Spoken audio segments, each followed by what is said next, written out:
একসময় অন্যের কারখানায় কাজ করা শ্রমিক এখন নিজেই কারখানার মালিক। প্রত্যন্ত এলাকায় জুতার কারখানা দিয়ে মাসে আয় করেছেন লক্ষ টাকা।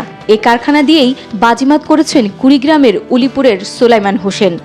10 জন শ্রমিক দিয়ে শুরু করা কারখানাটি ভাগ্য বদল করেছে 50-এর বেশি বেকারের জীবন। আমার অনেক দিনের স্বপ্ন ছিল যে আমাদের এলাকাতে নিজ গ্রামে সেই অজপাড়াগায় কুড়িগ্রাম জেলায় উলিপুর থানাধীন মুসল্লিপাড়া জনতারা হাট এলাকায় আমি ছোট পরিসরে একটা ফ্যাক্টরি 10 জন লোক দিয়ে শুরু করি। সোলাইমান চাকরির সুবাদে ঢাকায় এক লেদার ফ্যাক্টরিতে 7 বছর চাকরি করেন। সেখান থেকেই চিন্তা আসে জুতার কারখানার। এক পর্যায়ে স্ত্রীর সাথে পরিকল্পনা করে জুতার কারখানা গড়ে তোলার। ছোট্ট পরিসরে স্বপ্ন বাস্তবায়ন করতে নিজের জমানো অর্থ দিয়ে কেনেন জুতা তৈরির আধুনিক যন্ত্রপাতি। শুরুতে বাধার মুখে পড়লেও পরবর্তীতে সাফল্যের মুখ দেখেন সোলাইমান হোসেন ও রিনা দম্পতি। 10 জন শ্রমিক দিয়ে উৎপাদন শুরু করা কারখানায় এখন প্রতিদিন 50-এর অধিক শ্রমিক কাজ করেন।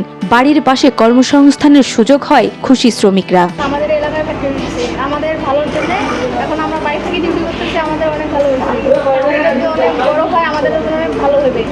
এখানে কাজ করে কিছু উপার্জন হচ্ছে, যেটা দিয়ে আমরা সংসারে সাহায্য করতে পারতেছি, আমারও খরচ চালাতে পারতেছি। মাপ ও মানভেদে দিনে প্রায় 200 জোড়া জুতা তৈরি হয় এই কারখানাটিতে। প্রতি জোড়া জুতা বিক্রি হয় 1400 থেকে 1500 টাকা।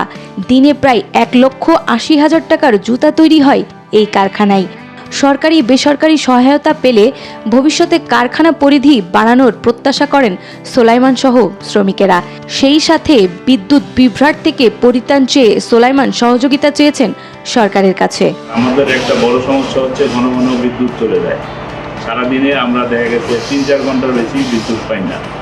আমরা আপনাদের মাধ্যমে সরকারকে আহ্বান করব আমাদেরকে অফিসিয়াল টাইমে যেন বিদ্যুৎটা সঠিকভাবে সরবরাহ করে। আমরা চাই এলাকার কীভাবে উন্নয়ন করা যায়, কীভাবে কর্মসংস্থান বাড়া যায়, কীভাবে মানুষের উপকার করা যায়, কীভাবে দেশের সমৃদ্ধি করা যায়, গ্রামকে কীভাবে ডেভেলপমেন্ট করা যায়, সেই লক্ষ্য নিয়ে আমরা আগাচ্ছি। যদি ফ্যাক্টরিটা আরো অনেক বড় হয় তাহলে এখানে অনেক লোক কাজ করতে পারবে, আমাদের জন্য অনেক ভালো হবে। সরকার যদি দেখে একটু তাহলে আমাদের জন্য অনেক ভালো।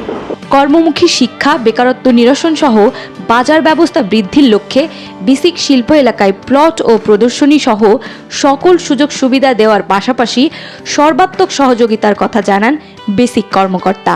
তিনি বিভিন্ন ধরনের জুতা উৎপাদন করছেন। সেই জুতাগুলো আমরা দেখেছি অনেক মানসম্মত এবং বিদেশি রপ্তানি করার মতো।